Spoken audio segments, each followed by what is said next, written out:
Student, मैं अनुराग शर्मा इस channel पे आप सभी का स्वागत करता हूं। मैं खड़ा हूं भारत के सुप्रीम कोर्ट में और अभी मेरी मुलाकात हुई उज्जवल गौर जी से। ऑल दो बिज़ी होने के कारण उज्जवल गौर जी अभी अपना समय नहीं दे पाए, पर जितनी बात मेरी उनसे हुई अभी कोर्ट के अंदर, उसमें जो पॉइंट्स उन्होंने मेरे आगे रखे वो मैं आप लोगों के साथ ऑन कैमरा यहाँ पर डिस्कस कर रहा हूँ। सबसे पहली बात तो UGC नेट को लेके जो सेकेंड PIL लगाई गई थी, आज उसको सुप्रीम कोर्ट द्वारा रिजेक्ट कर दिया गया है। पर यहाँ पर पूरी कहानी को समझना ज़रूरी है। सबसे पहली बात ये कि जो एग्ज़ाम की, अगर मैं पूरे सिनेरियो को एक बार समझाने की कोशिश करूँ आपको, तो 18 जून 2024 को UGC नेट का एग्ज़ाम कंडक्ट हुआ था।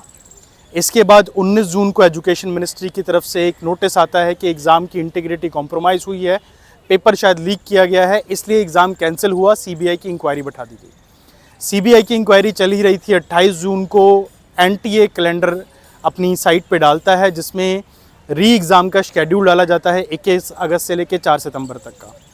इस बीच RTI लगा दी गई थी ऑलरेडी, इस कई सारे पॉइंट्स के ऊपर RTIs लगाई गई थी ऑलरेडी। और ऐसे में 20 जुलाई को उज्जवल गौर जी द्वारा एक जो PIL है उसको फाइल किया जाता है।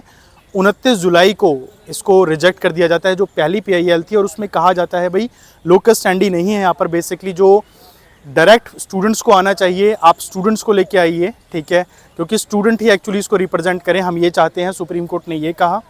फाइनली इस बात के बाद 31 जुलाई को दोबारा से एक PIL डाली गई, जहां बच्चों को, स्टूडेंट्स को लाया गया। और इस PIL की जो डेट दी गई वो दी गई 12 अगस्त की, जो कि आज की डेट है। अब आज जब सुप्रीम कोर्ट में मैटर गया तो उज्जवल गौर जी से जब मेरी बात हुई तो उन्होंने कहा कि इस मैटर को जब हम लेके गए तो हमने ये चीज़ सुनिश्चित की कि एक सीनियर लॉयर हमारे साथ हों, एक सीनियर एडवोकेट हमारे साथ हों, क्योंकि जो सीनियर एडवोकेट होते हैं उनका उस बात को रिप्रेजेंट करने का तरीका ज़्यादा अच्छा होता है, ज़्यादा नॉलेज होती है, एक्सपीरियंस होता है।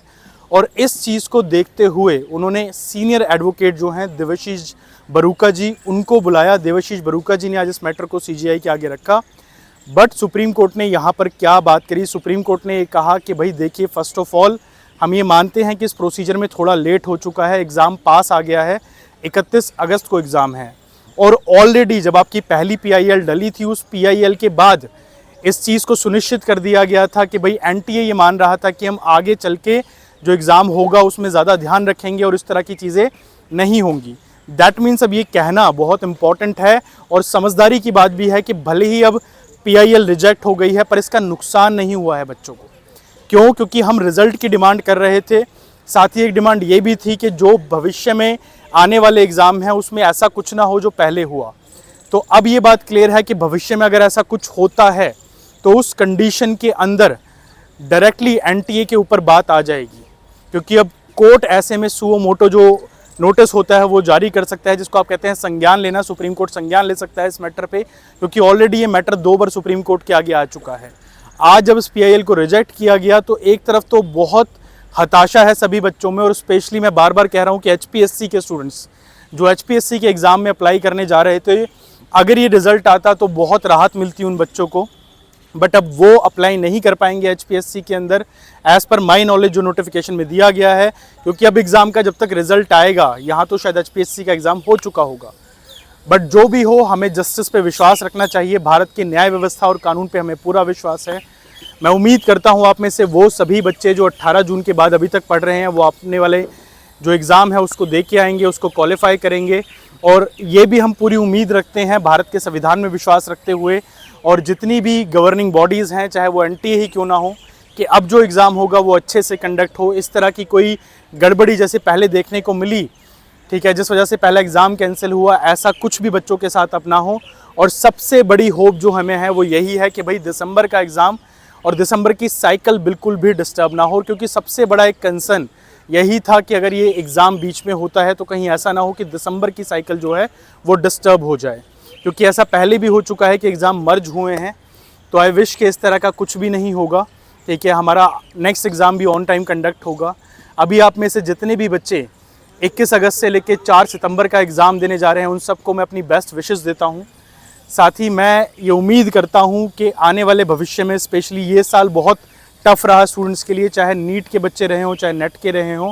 राजेंद्र नगर में भी जो घटना घटी, इस तरह के हाथ से दिल तोड़ देते हैं। एज अ टीचर बहुत दुख होता है। हम कई बार सुनते हैं कि स्टूडेंट्स ने सुसाइड करा, ये सब हुआ। तो ये सारी खबरें जब आती हैं तो बहुत दुख होता है। बच्चों का पेन एज अ टीचर हम समझ सकते हैं, उनसे मिलते हैं, डायरेक्टली बातें करते हैं। हर इंसान की अपनी एक सिचुएशन है। मैं एज अ टीचर यूट्यूब के माध्यम से अब तक सिर्फ यही कोशिश कर रहा था कि जितने बच्चों ने एग्ज़ाम अच्छा दिया है, जिनका एग्ज़ाम अच्छा गया है, उनका रिज़ल्ट आए। बट अनफॉर्चुनेटली कहीं ना कहीं सुप्रीम कोर्ट को भी हम गलत नहीं कह सकते, उन्होंने भी कुछ सोच के फ़ैसला लिया होगा।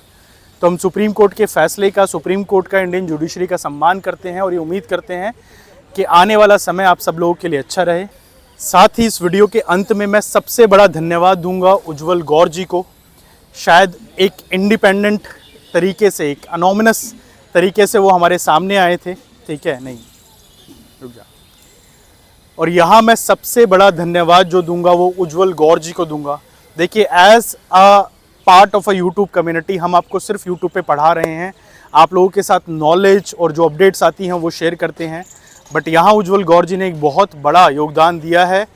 वो दो बार आप लोगों के हित की आवाज़ को लेकर सुप्रीम कोर्ट गए, बहुत मेहनत की, बहुत हार्डवर्क किया।